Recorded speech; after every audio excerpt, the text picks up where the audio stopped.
story of Moses leading the people through the Red Sea. Starting with Exodus 14, verses 19 through 39. The angel of God was going before the Israelite army moved, and went behind them, and the pillar of cloud moved from in front of them, and took its place behind them. It came between the army of Egypt and the army of Israel.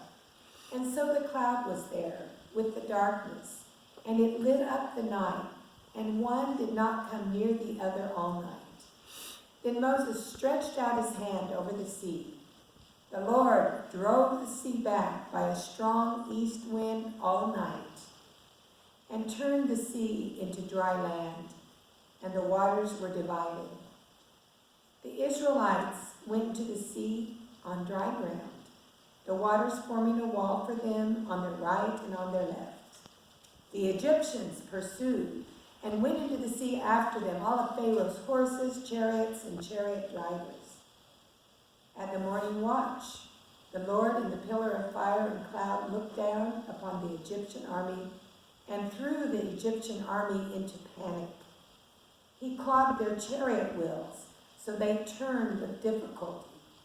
The Egyptians said, "Let us flee from the Israelites, for the Lord is fighting for them against Egypt." Then the Lord said to Moses, "Stretch out your hand over the sea so that the water may come back upon the Egyptians, upon their chariots and chariot drivers." So Moses stretched out his hand over the sea, and at dawn the sea returned to its normal depth.